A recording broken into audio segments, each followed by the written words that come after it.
Out beyond ideas of wrongdoing and right doing, there is a field. I'll meet you there. When the soul lies down in that grass, the world is too full to talk about.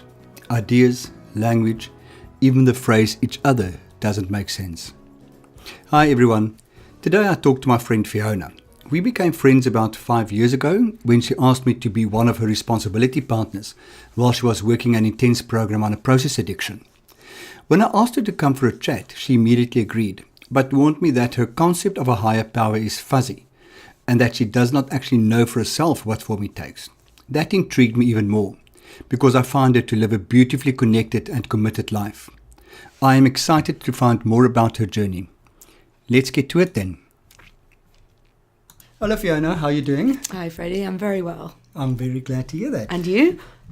I'm actually quite cool today. Good. Yeah, I'm having a good day. I'm all excited.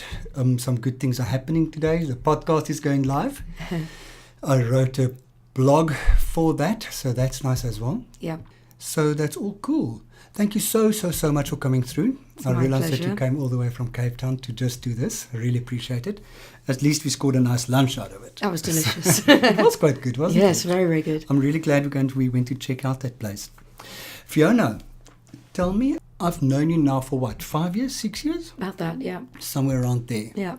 And you've changed a lot over the years. Have I? You really have. I remember one of the first times that you and I had a one-on-one chat when we went for coffee. And you were so anxious. Oh, yes. That I felt anxious because I absorbed your anxiety. It was such a weird thing. And it was so weird because you were this lovely, wonderful person, but you were woo. But that's changed. Yeah, gosh, I really, really struggled with that in early recovery. Yeah, I mean, I still get anxious, but I know I'm on medication for it now, and it's just very slowly, and it has taken a long time to get better, but it is, always on a monthly, yearly basis, it's getting more and more manageable. But yeah, God, I remember. And do you remember when you asked me to come and share? Oh, I was in pieces, and you said very codependently you were anxious on my behalf. I remember that. Yeah. I saw the first day that you did a television interview for Sober and Sexy. I was, oh my God, I can't believe you did this. I still can't believe you did it. Yeah. What did it feel like? First of all, when they asked you to come and do the interview, what went through your head? Oh my God, I'm going to fuck it up. I won't be able to get any words out. I don't know what I'm talking about. They're going to find out I'm a fraud. But then I just got in there and just my mind went blank, and she was very professional and asked the right sort of questions that I felt comfortable in asking. And, the answers were relatively at the front of my brain. I didn't have to dig around too much. And I did it in one take, I remember. Are you serious? I didn't realise that, if I screwed up, that they could just delete and everything. I did it in one take, so that shows the improvement, I think. Wow. Talk about professional. Yeah. And did they do any kind of, are you nervous? Don't be nervous? Yes. I mean, I think the worst thing, if somebody tells you don't be anxious, is your first instantly. Go, Yeah. You're just why are you saying that? Is there something reason to be nervous about? Yeah. And then you've done another one after that again. I've done a few. I've done a radio. I can't remember which radio station. Was it Cape Talk? I can't remember. Anyway, I've done a radio interview, done a couple of TV interviews, and done, with the exhibitions, did some speeches and some public speaking.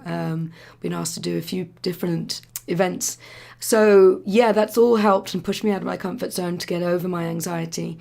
It's my milestone share tonight, and I'm still, thank you, and I still always get anxious, and I'm going to come across as being daft, and I have these great plans to be profound and witty, and none of that happens, but it doesn't matter. I've made peace that whatever I say was meant to be said.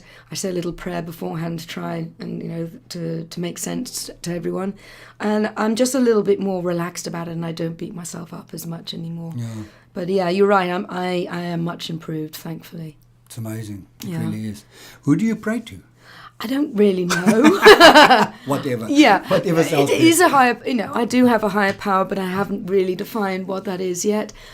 I want, it's not like the universe, and I want a higher power I can communicate with and that can communicate back to me. Sometimes I get a sense of being communicated to, but mainly it's I recognise my higher power through my gut. You know, if I'm asking for advice or on a decision I need to make, and then I get an instinctual kind of gut feeling, and I try and go with that. And you know, if I go against that, and maybe I want to act out and do something a bit naughty, and I don't listen to my gut, I usually end up screwing up. But if I go with that gut instinct and listen to it, I can make peace with whatever happens, even if it's not my will. It's usually my higher power's will. And I do get a sense of serenity from that, even if it's not what I want. Yeah. So that I don't really feel that my higher power speaks to me in words. Although sometimes I've had little conversations in my head and I'm not sure it's just me talking to myself, or maybe I'm just imagining it. I don't know. But I'm still, you know, coming from being a hardened atheist before coming into recovery. So I think, you know, a few years down the line, I don't think I need to define my higher power. I don't think that's the point. I just need to put some trust and faith that there is something bigger than myself keeping me sober, and therefore can care for my life. That's awesome. Yeah. And it's 6 years now. Yes. Tuesday, 6 years, on the 19th of September, yeah. That's amazing. Thank you. It really is. Yes. So you went through rehab. That's how you got to South Africa. Yes. Tell us a little bit about the journey to get here, to get to South Africa, if you don't mind. Well, going back to active addiction, yeah. Even before active addiction. You grew up in the UK? No, I was born in Ireland. Okay. Raised in a county Wexford, and brought up on a farm, cattle farm. You're a farm girl. Well, yeah. And she doesn't eat any meat anymore. Bad farm girl, bad farm girl. Yeah. Brought up in the middle of bumfuck nowhere, Southern Ireland, and with a Catholic father and a Protestant mother, and they had a deal between them that any girls would be brought up Protestant, like my mother, and any boys would be brought up Catholic. I'm the eldest of 3 girls, so we all brought up Protestant. But schools were there wasn't a Protestant school near us, so we went sent to a Catholic school. So much for the deal. Yeah, well, no, it was still raised Protestant, I guess, but yeah, I was bullied by a teacher there and singled out, and which turned out to be because of my religion. Oh my word! So yeah, I my mother found out when I was pulling my hair out in clumps, and taken to a child psychiatrist, and they said, I think you need to remove her from the school. So without other options, my mother homeschooled us. Okay. For 2 years before we came to the UK, and how old were you then? 6. Okay. 6 to 8. So I didn't really have many friends. I mean, we had a beautiful playground in the farm, and the land and the gardens and everything. It was beautiful. I spent a lot of time playing outdoors. But yeah, I think I only had one friend, Ashling. I remember we just connected on Facebook. It's a small world. And yes, playing outdoors a lot, wild imagination, and ways of escaping starting to kick in there. And there was a form of self-harm that came at that early age, and I think combination of factors. I think there's 50% nurture, 50% nature as to why I ended up being an addict. On moving to the UK, and there were boys at the school, and I got obsessed with boys at the early age of 8. Yeah, yeah, and that ends up, as it turns out, it's my love addiction is my primary addiction, and yeah, I mean, just any method I could find of escaping my reality. I remember being very unhappy as a child. I was a very, very, very unhappy, angry teenager, and the minute that I came across drink and drugs, I took to it like a duck to water. I can't picture you an angry teenager. Oh, I was so angry. Are you serious? Yeah. Screaming matches with mom and no, it was all slamming doors and sulking. I always hated confrontation, so it's just a lot of stamping feet, slamming doors, and internalizing the rest. Internalizing. What is it they say, that depression is anger turned inwards? And when I heard that really rang true for me. Because I in my teens I was diagnosed with depression, And then again, another reason for, or another excuse for my using was self-medicating. Well, you would use and drink if you felt as depressed as I did.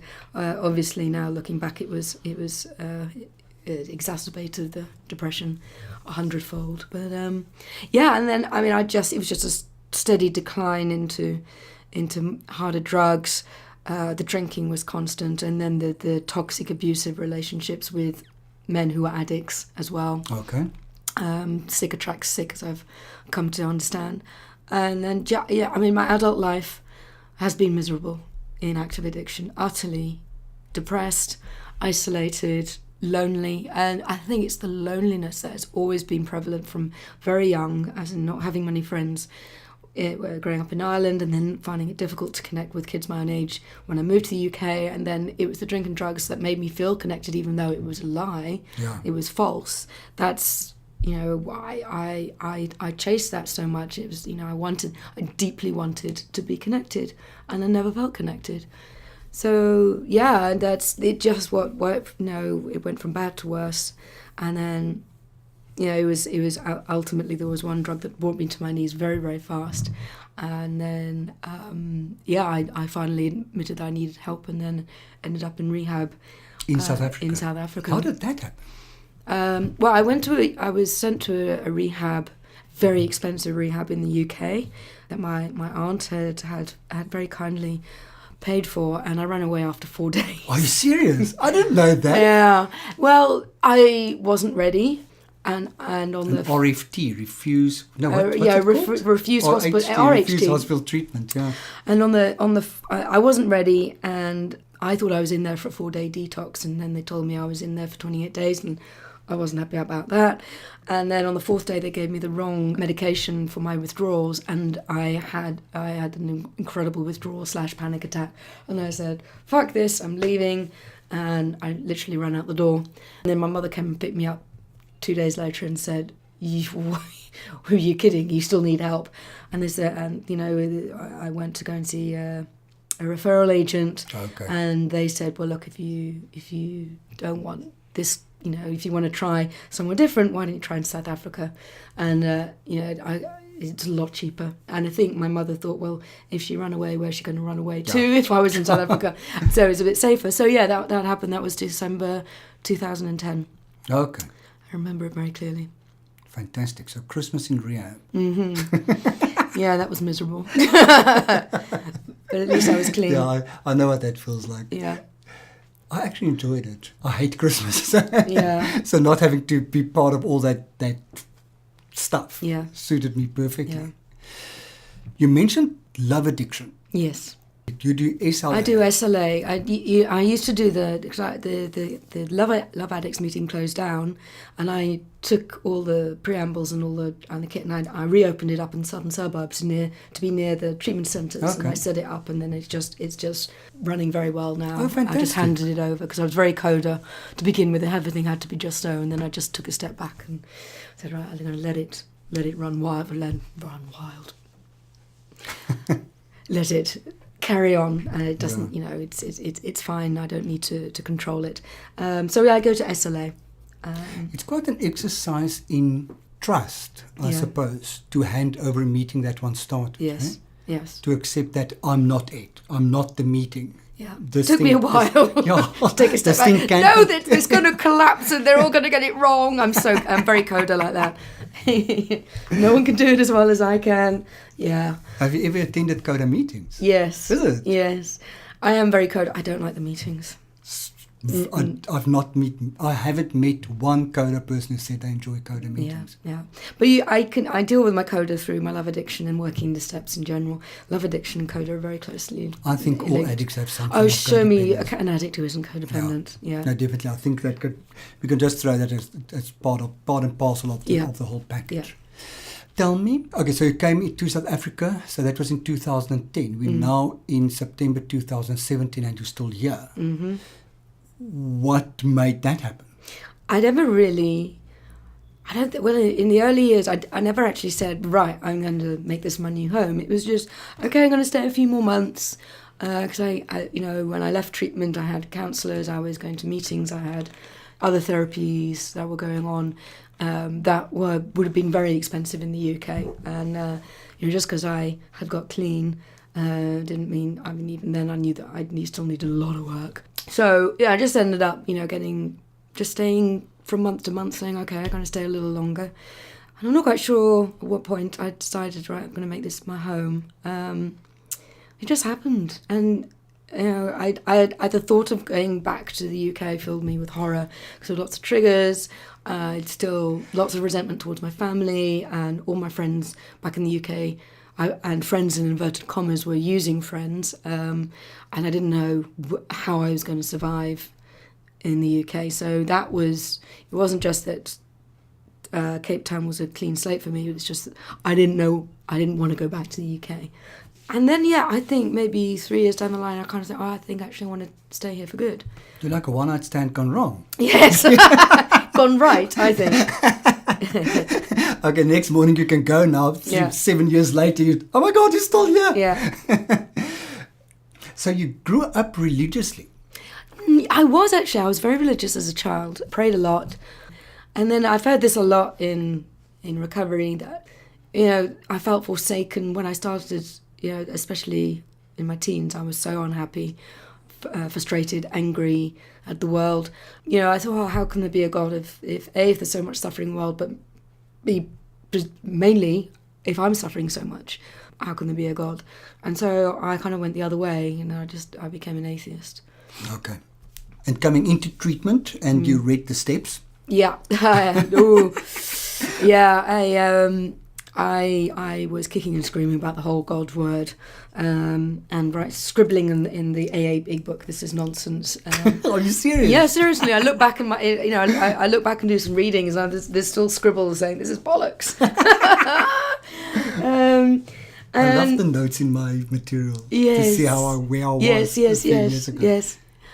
And then, I didn't get it first time round. I was 5 months clean and still in rehab. Well, I was in a tertiary facility, and the cravings were just overwhelming. And in tertiary, you have a lot more freedom. The cravings just overwhelmed me, and I ran down the road and sank 15 vodkas. Oh my word! Yeah, and ran back and fell asleep. And I didn't tell anyone. I don't think that was falling asleep. That was passing out. No, that was passing out. You're right. But I didn't tell anyone, because I was going to get in trouble. I was going to get kicked out, so I kept it to myself. But that was the first of a series of nights that I... So they didn't catch you? No. Oh, wow. I went to boarding school. I know how to get away with things. You've learned the art of... Oh, wow. But yeah, and then I moved into a sober house with some other people I knew from rehab, and... I didn't start drinking every day. It was like once every 2 weeks, and then it got down to once every week. Then it was every few days, and then after 4 months of this, because I was in complete denial about the alcohol, I was going to prove to myself and the world that I could drink successfully. I knew I had a drug problem, but not the alcohol. Anyway, the alcohol. I did the research. I found out alcohol was one of the main problems, and it always leads to drugs and acting out and waking up in strangers' houses and blackouts. And then I don't remember how I got back to my bedroom one morning. I woke up and sat straight, bolt right up in bed, and that was my first proper step one, is right, I'm fucked. Oh, wow. I'm powerless. I can't do this on my own, I need help. And I put myself back into treatment, and that was the first day back in treatment, was the 19th of September 2011. That's why my clean date is not the same as my when I came to South Africa. Yeah. Cool. And I remember when I went into treatment, my brother visited me, and he said to me, okay, so you're in treatment now? Yes, I am. So I said, I've read the 12 steps. The word God appears there quite a lot. Yeah. So what are you going to do about that? And I just remember saying that it says, of your understanding. Yeah. I clung to those words with my whole life because my life depended on it. And I'm so glad that I managed to see that the value in just those few words made such sense. So, got recovery, stayed in Cape Town, started working 12-step programs, doing meetings and doing all those type of things. How do you feel you have changed since then? Was there a spiritual awakening as promised in step 12? Yeah. And if so, what was it like? My spiritual awakening has been of the educational variety, as the big book describes it. It's been little aha instances. But when I made that proper first step one, surrender, is also when I decided that I had to give the whole higher power concept a go, because I didn't want to die and I didn't want to be a dry drunk, and I wanted what the people I had seen in meetings had the most serenity, are the ones who talked about a relationship and a connection with a higher power, and that's what I wanted. So I was prepared then to give it a go, and it's been an evolution over time where I was definitely faking it till I make it for a long while. But what I did is I started praying, and I didn't know what I was praying to. I didn't understand what prayer should look like, but initially it was just to take away my cravings. And after a couple of months of this praying for the cravings and obsession to be removed, the obsession and cravings were lifted. Oh, wow. So that was the first sort of instance of, okay, there is something going on here. And Something's working. I don't quite understand it, but I don't know if I need to understand it. I'm just going to keep plugging away. Awesome. And I haven't craved since that point. Wow. So in 6 years. The need, the obsession to use has been lifted. It has been lifted. It's amazing. Yeah. It's amazing that it can happen. I know.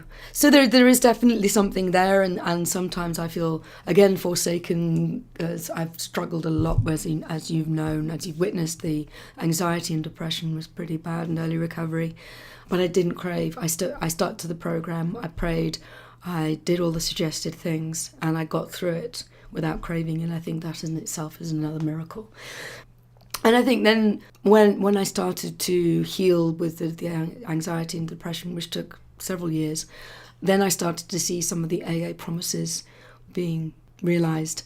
And that was another spiritual awakening for me, hearing the promises in a meeting and ticking pretty much all of those. And then because then I realised, it's mostly in retrospect, I think, well, actually, okay, I have been feeling like this for a while and I hadn't even checked in with myself. And so to hear those promises, and sometimes I struggle with one or two of them, and then I'm not perfectly there all the time, and I can't remember them all off by heart. But things like fear of financial insecurity, and all the rest of that, and fear of people as well. Step 9 promises. I remember when I joined SIA. Yes. How the people jokingly forced me to read the promises because I kept on saying this is bullshit. Yeah. This is absolute crap. This is not happening. I didn't believe it could happen. It's not going to happen. Yeah. So it was a joke in the meetings. Freddie has to read the promises because to prove to him that it can happen. Yeah. I thought that was for other people, and I thought, yes, I totally understand where you're coming from. It was awful. And now, and also you have the characteristics and promises in SLA as well. And to begin with, I used to raise in SLA meetings. People raise their hands when people relate to what has been said. Yes. And to begin with, I was raising my hands to pretty much all of the characteristics and none of the promises. And now it's the other way around. My sponsor taught me to. You don't need to raise your hand for the characteristics anymore. If just for today you don't relate to them, don't raise your hand. So I don't. But now I can raise my hand to all of the SLA promises. So if we're going to know so just briefly, step 9 promises. We are going to know a new freedom and a new happiness. I can relate to that. We will not regret the past nor wish to shut the door on it. I can relate to that. We will comprehend the word serenity, and we will know peace. Yes. I really wish, this took me a long time, but I do now. No matter how far down the scale we have gone, we will see how our experience can benefit others. Absolutely, that's with my sponsees. And also sharing in treatment centres, which I really enjoy. That feeling of uselessness and self-pity will disappear. I don't know, I can't pinpoint when the self-pity disappeared, but there was a hell of a lot of it going on in early recovery. I remember mine quite well. Yeah. It was my second step 7. Yeah. I think that was the first real character defect that I could say, that has gone. I just suddenly realized that it doesn't serve me in any way. It just really screws me up. It just fucks me up completely. If I entertain that, there's a spiral that starts that leads to some really, really bad stuff. Yeah. So that's the one I remember quite well. Yes. And then we will lose interest in selfish things and gain interest in our fellows. I'm still quite selfish. I'm not perfect, but I really do. Well. Particularly with service in the fellowship. If I'm feeling all self-absorbed, to get out of my head doing service, seeing a sponsee, getting in touch with someone, just get out of my head and be helpful, be useful. Yeah. Jacob Proof read my book the other day and he said, you say that service doesn't come naturally to you, but you do so much of it. Yes. I said, yeah, it doesn't come naturally, but I need to do it because that's what we do. Yes. So I do it, but it doesn't come naturally. My first instinct is always, yeah. Yeah. But then you just kind of put your ego aside and you do it. Yeah, absolutely. Our whole attitude and outlook upon life will change. Yeah, I mean, I suppose that's a spiritual awakening, isn't it? I mean, I used to think the whole world was against me. Nobody understood me. Poor me. I'm the only one who's going through this shit. I'm so lonely, And now, I really feel part of. And I get it when people who are full of enthusiasm and who are happy, joyous, and free. And I want that, and I can relate to it now. Whereas before, I couldn't relate to it. Yeah. I thought it's for other people, and never ever feel that joy and contentedness. It fascinates me how many people in recovery you know and know you. Yeah. I mean, to think that isolation and loneliness was a problem for you, and now it's kind of, wow. It's really quite weird. You can't believe it. No, and this is another thing that I feel so blessed about the Cape Town recovery community, is it's very tight, and because the most meetings I go to, I know I at least know some people there. When I was back in London recently trying to sort out my visa, I mean, London is so big, and then obviously I didn't know many people there, but it's not the sense of community that we have here. Did you feel like a complete newcomer? Not a newcomer. It was just like that was the first time I went back to London in 6.5 years, so it was just quite an odd experience. But at the same time, it was very reassuring to know that I could plug into the fellowship there, and it's the same message wherever I go. So I could still feel, even though that I was quite new coming back to London, I didn't know many people, I still felt part of. So that's a huge blessing. When I moved to Somerset West and I went to my first meeting, I knew one guy from seeing him in the meetings in Cape Town, but I didn't know him to speak to him. And that whole meeting, I went, I need to say something. I feel so out of place. I need to just open my mouth and get it out. I couldn't. That during the break, I actually went to buy a book so that I can at least talk to the person who sells the book, so that I can leave and at least say, I spoke to somebody in the meeting. Yes. Freaky. And I ended up sponsoring the guy who bought the book eventually. And amazing. Yeah, and he's doing so amazingly well. But he was my anchor for that meeting. He was my belief that I at least spoke to somebody in that meeting. I felt so out of sorts. And I knew I was welcome. I mean, it was all me. It was all my own stuff that I was carrying. So it's freaky. Yeah. So other spiritual things that happened to you. One of them is your new eating pattern. Tell me a bit about that. Yeah, it came about very suddenly. I rescued a puppy. Beautiful puppy. She's the like light of my doggy life. type of. She's a collie crossed with Yeah. don't know what, but she's the most adorable thing. And I grew up, as I just mentioned, I grew up on a cattle farm and always been a big meat eater. I had no problem about, yeah, I mean, I think what it is You is had no problem with killing and eating. Well, no, not killing, not killing. I mean, this is why it just feels the penny had dropped, because I didn't want to know how a bit of meat got onto my plate. Even though I grew up on a cattle farm, I didn't really want to think about it, and I'd always abhorred any form of animal cruelty. But I just didn't want to think about the cruelty that animals go through in the slaughterhouses and the dairy industries. I ignore that as well. I think a lot of us do, because we enjoy meat so much. Yes. We don't want to go there. But after I got my dog and clicking on Facebook links with puppies playing with piglets and stuff, and isn't that cute? And then oh shit, there really isn't any difference between a pig and a puppy. Pigs, in many cases, are more intelligent. They're sentient, as in they have emotions. They can feel happiness. They can feel fear. They can feel sadness. They feel pain. And I just found myself, I remember the last time I ate pork and it got stuck in my mouth and I couldn't do it anymore. The penny had finally dropped that, I was no longer asleep to it. And even though, I'm sure I could sit myself in front of these horrendous videos that show what goes on in slaughterhouses. I don't need to know. I know it's horrendous because it would traumatize me. So that would happen. About 2 or 3 months after I got my dog, then I went vegetarian, and then I'm trying to be vegan because also the dairy industry is actually quite cruel as well. But I do struggle with cheese. I'm trying my best. Otherwise, I have soy milk in my. At least one vice. I know. I mean, for God's sake, I put it. I eat well. I train. I don't do drink or drugs. I'm not acting out on my love addiction. I maybe shop a bit too much sometimes, but I've got to have something. So a little bit of cheese. I'm going to give myself a break, but I'm trying. Absolutely. And I really do feel it's a spiritual. And it's part of my spiritual journey and my spiritual lifestyle is to be more conscious and more mindful of my immediate surroundings and do good unto others. And that, for me, that includes trying to do good by all living beings. Yeah, I'm a relatively new what I call twat. So I tweet these days. And one of the people that I follow, and every time I look at his stuff, I think I must unfollow him because it makes me feel so guilty. Is about cruelty to animals, but about eating meat. And every time I read his stuff, I think, oh God, I need to stop eating meat because I can't look at this stuff. So the logical thing is just unfollow him, but that will be such denial. So I'm kind of caught. I'm not aware of all this stuff, and I can't just ignore it. Yes. I think I'm getting closer there. Yeah. Really I am. Yeah. Listen, Fiona, I'm going to end with my normal end question. And are you happy? Oh, do you know, I haven't been... What do you mean? Great. No. I don't think I've been asked that question in a long time.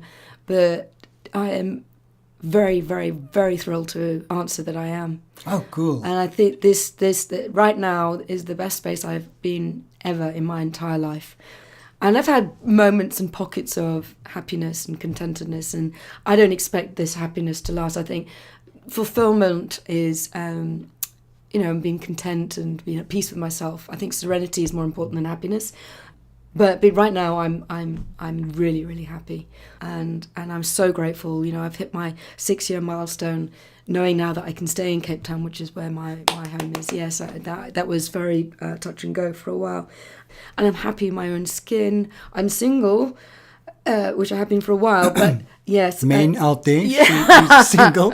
She is single. Well, the point is, the thing is, I've been single a while, and I've worked a lot on my love addiction, but I wasn't happy with being single for a very, very long time. Now I am. I'd rather be on my own than in the wrong relationship with the wrong person, whereas before it was completely the other way around. I'd rather be in a toxic relationship than be on my own. So I have my dog, I have my cats. I have the fellowship. Moving into your own house in a few months' time. That is so exciting. I'm so happy for you. So, no, I'm so blessed. And I know it's been a hell of a journey, and I wouldn't wish addiction on anyone, but it's made me who I am, and it's all been worth it in the end. Yeah. Thank God. Well, if your high power is anything like mine, then she's now going to throw a man at you. Here's hoping.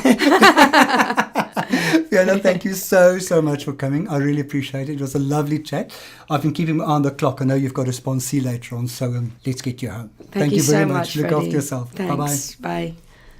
Bye.